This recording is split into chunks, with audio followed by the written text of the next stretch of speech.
सामंजस्य कराराअंतर्गत मराठी विभाग इंदिरा महाविद्यालय कळंब आणि मराठी विभाग लोकनायक बापूजी आणि महिला महाविद्यालय यवतमाळ यांच्या अंतर्गत स्पर्धा परीक्षांमध्ये मराठीचे महत्त्व या विषयावर डॉक्टर ममता दैने महाजन यांचे मार्गदर्शन. नमस्कार. आदरणीय व्यासपीठ आणि माझे सर्व विद्यार्थी मित्र मैत्रिणींनी, विद्यार्थी मित्रांनो, आज आपण सर्व मराठी भाषेचे अभ्यासक आहोत.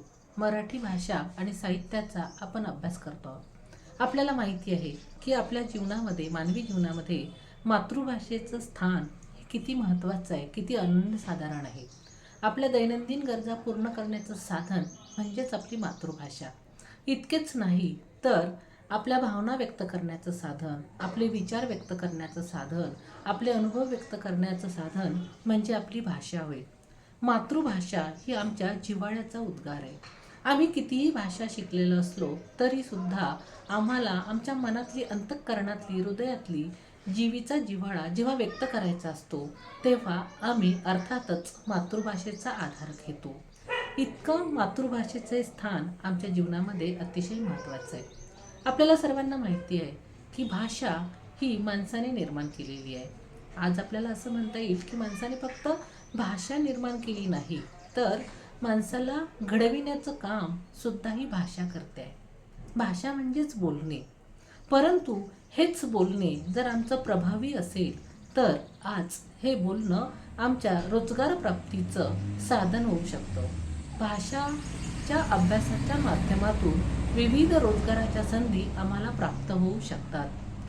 अर्थातच आम्ही सर्व आज स्पर्धा परीक्षेचा अभ्यास करतो आहे आणि स्पर्धा परीक्षा म्हटली की मराठी भाषा ही आलीच. स्पर्धा परीक्षेमध्ये मराठी भाषेचं स्थान, मराठी भाषेचा अभ्यासक्रम हा अतिशय महत्त्वाचा आहे. मग त्यामध्ये मराठी भाषेचे व्याकरण असो किंवा मराठी भाषेतील सर्व साहित्य, साहित्याची परंपरा किंवा भाषा विज्ञानाशी संबंधित अनेक विषय असो, या सर्वांचा सखोल अभ्यास आम्हाला स्पर्धा परीक्षेमध्ये महत्त्वाचा ठरतोच. सोबतच मुलाखत कौशल्य कसं असावं किंवा आमची लेखनशैली कशी आहे, याही बाबी स्पर्धा परीक्षेच्या दृष्टीने अतिशय महत्त्वाच्या ठरतात.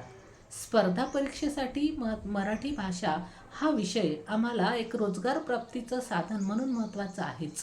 परंतु सोबतच मराठी भाषेच्या अभ्यासाच्या माध्यमातून आम्हाला इतरही व्यवसायाच्या, रोजगाराच्या संधी उपलब्ध होऊ शकतात. परंतु त्यासाठी मात्र मराठी भाषेशी संबंधित जी मूलभूत कौशल्य आहे त्या कौशल्यांचा विकास करणे आम्हाला अपेक्षित आहे. मग ही कौशल्ये कोणती? तर त्यामध्ये पहिलंच कौशल्य येते ते म्हणजे श्रवण कौशल्य. आम्ही ऐकत असताना मनपूर्वक ऐकणे, लक्ष देऊन ऐकणे हे सुद्धा अतिशय महत्त्वाचं ठरतं. त्यानंतर दुसरं कौशल्य येते ते संभाषण कौशल्य, भाषण कौशल्य. आपल्याला माहिती आहे की मराठीमध्ये म्हण आहे की बोलणाऱ्याची वांगीही खपली जाते. व्यवसायाच्या दृष्टीने तुमचं भाषेवर कसं प्रभुत्व आहे किंवा तुम्ही बोलत असताना बोलण्यामध्ये तुमच्या किती लालित्य आहे हे महत्त्वाचं ठरते. पांडित्यापेक्षा इथे बोलण्यातील लालित्य आणि सौंदर्य हे अतिशय महत्त्वाचं ठरते. तुमच्या बोलण्यातूनच तुम्ही तुमच्या व्यवसायामध्ये ग्राहकाला एखादी वस्तू विकायची असेल तर त्याला आपल्याकडे आकृष्ट करणे किंवा ग्राहक टिकून ठेवणे हे सर्व बोलण्याच्या माध्यमातून, भाषेच्या माध्यमातून होत असते. आणि म्हणून व्यवसायाच्या दृष्टीने सुद्धा हे भाषिक कौशल्य अतिशय महत्त्वाचं ठरते. त्यानंतर वाचन कौशल्य. वाचनाने आपला व्यासंग वाढतो. वाचनाच्या माध्यमातून सुद्धा आम्हाला अनेक रोजगाराच्या संधी उपलब्ध होऊ शकतात. आणि नंतरचं मूलभूत कौशल्य येतं ते म्हणजे लेखन कौशल्य. लेखन कौशल्याच्या माध्यमातून सुद्धा आम्हाला आज वेगवेगळ्या रोजगाराच्या संधी उपलब्ध होऊ शकतात. आज आपण याच संदर्भात चर्चा करणार आहोत की जागतिकीकरणाच्या या युगामध्ये आज आम्ही पाहतो आहे की काळ बदलत आहे, समाज बदलत आहे, जीवन बदलत आहे आणि आम्हाला सुद्धा आज परिवर्तन हवे आहे. आज आपण बघतो की वेगवेगळ्या विषयांचे वेगवेगळे अभ्यासक्रम आलेले आहे, नवनवीन अभ्यासक्रम आलेले आहे आणि या काळामध्ये आमची मराठी भाषा आणि मराठी भाषेचं ज्ञान असणारा आमचा विद्यार्थी हा कसा टिकून राहील याचा जेव्हा आम्ही विचार करतो तर आम्हाला असं लक्षात येते की जागतिकीकरणामुळे भाषेच्या अभ्यासकाला सुद्धा रोजगाराच्या वेगवेगळ्या संधी आज उपलब्ध होत आहे आणि आज आम्ही जर या कौशल्यांचा विकास केला तर आम्हाला त्या संधी प्राप्त होऊ शकतात. विद्यार्थी मित्रांनो, तुमचं लेखन कौशल्य जर उत्तम असेल तर विविध प्रशासकीय कामकाजांमध्ये वेगवेगळ्या कार्यालयांमध्ये तुम्हाला नोकरीच्या संधी प्राप्त होऊ शकतात. कारण आपल्याला माहिती आहे की कार्यालयांमध्ये विशेषतः पत्रव्यवहाराला अतिशय महत्त्व असते.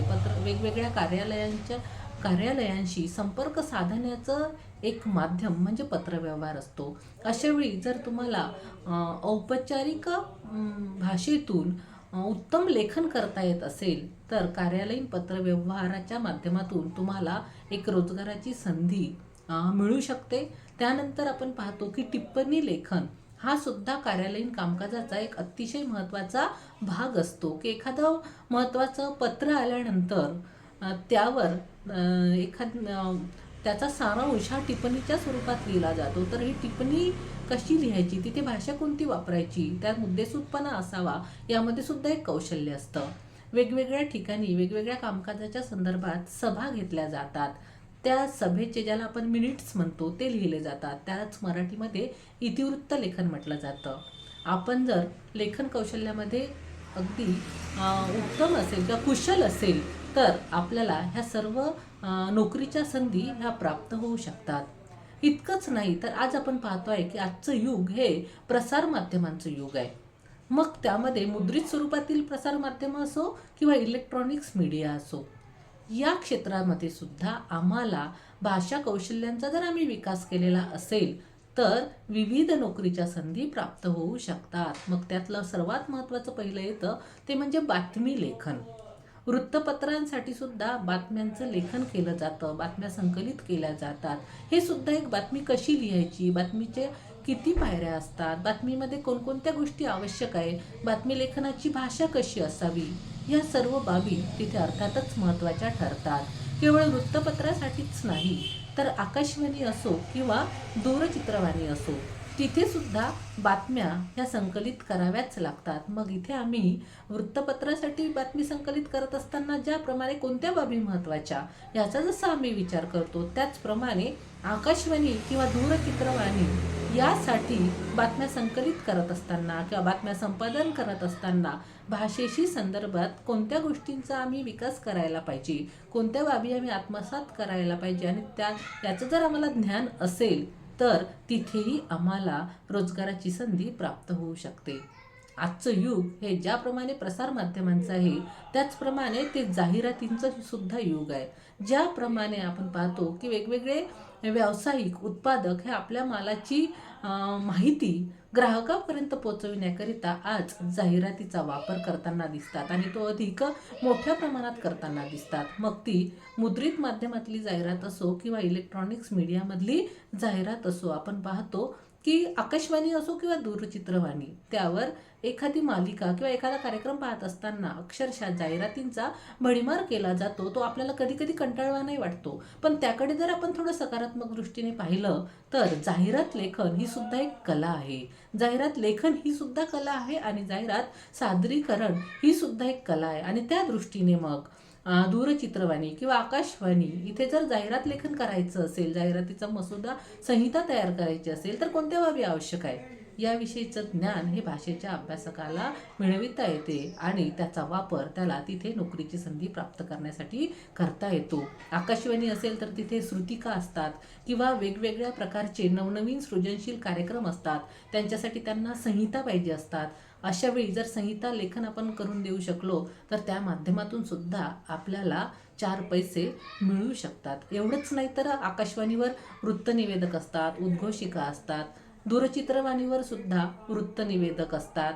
अशावेळी वाचन कौशल्यांचा आमचा उपयोग होतो की बातमी सादर करताना, बातमी देताना वाचनातील चढउतार, विरामचिन्हांचा वापर, आवाज कसा असावा, चेहऱ्यावरचे भाव कसे असावे, या सर्वांचा अभ्यास आम्हाला तिथे उपयोगी ठरू शकतो. आणखी आजचं हे युग एक संगणक युग आहे. संगणक युगामध्ये मुद्रित शोधनाला अतिशय महत्त्व आहे. कारण आज आपण पाहतो की कुठलाच मजकूर हा हस्तलिखित स्वरूपामध्ये कुठेही त्याला स्वीकारला जात नाही, तर त्याला आम्हाला टाईप करून द्यावा लागतो. अशावेळी आम्हाला जर लेखनविषयक नियमांचं ज्ञान असेल तर आम्ही मुद्रित शोधनाच्या माध्यमातून सुद्धा आम्हाला रोजगार प्राप्त होऊ शकतो. विद्यार्थी मित्रांनो, आपलं संवाद कौशल्य जर उत्तम असेल तर तुम्ही उत्तम वक्ता होऊ शकता. मोठमोठ्या कार्यक्रमाचं सूत्रसंचालन करू शकता. त्यासाठी सूत्रसंचालन करत असताना कोणकोणत्या गोष्टींची आवश्यकता आहे त्याचं ज्ञान आम्हाला मिळवावं लागतं. त्यासाठी उत्तम सूत्रसंचालक जे आहे त्यांच्या सूत्रसंचालनाचे कार्यक्रम आम्हाला बघावे लागतात, ऐकावे लागतात. मुलाखत घेणे हे सुद्धा एक रोजगाराच्या संधीच्या दृष्टीने महत्त्वाचं क्षेत्र आम्हाला प्राप्त होत आहे. इतकंच नाही तर शब्दांकन, एखाद्या व्यक्तीची मुलाखत घेऊन त्या मुलाखतीचा सारांश हा आपल्या शब्दात लिहिणे हा एक शब्दांकनाचा भाग आहे. किंवा एखादा नवीन विचार प्रवाह आला असेल तर त्याविषयीची विविध व्यक्तींची मतं जाणून घेऊन त्याचं लेखन करणे हा याला शब्दांकन असं म्हटलं जातं. वेगवेगळ्या कार्यक्रम प्रसंगी वेगवेगळ्या महान व्यक्तींच्या कार्याचं स्मरणार्थ स्मरणिकांचं संपादन केलं जातं, गौरव ग्रंथांचं संपादन केलं जातं. इतकंच नाही तर अहवाल लेखन अशी विविध क्षेत्र, कार्यक्रम पत्रिका, माहिती पत्रिका अशी विविध क्षेत्र आज रोजगाराच्या संधीच्या स्वरूपामध्ये भाषेच्या अभ्यासकाच्या समोर आहेत. फक्त गरज आहे आमच्यामधील, मग श्रवण कौशल्य असो, वाचन कौशल्य असो, लेखन कौशल्य असो किंवा संभाषण कौशल्य असो, या मूलभूत कौशल्यांचा जर आम्ही विकास केला तर या सर्व रोजगाराच्या संधी आम्हाला प्राप्त होऊ शकतात. आणि अर्थातच या कौशल्यांचा विकास आणि व्याकरणाचं, भाषा विज्ञानाचं, साहित्यशास्त्राचं आम्हाला असलेलं ज्ञान हे स्पर्धा परीक्षेमध्ये सुद्धा आम्हाला यशस्वी करू शकतं. धन्यवाद.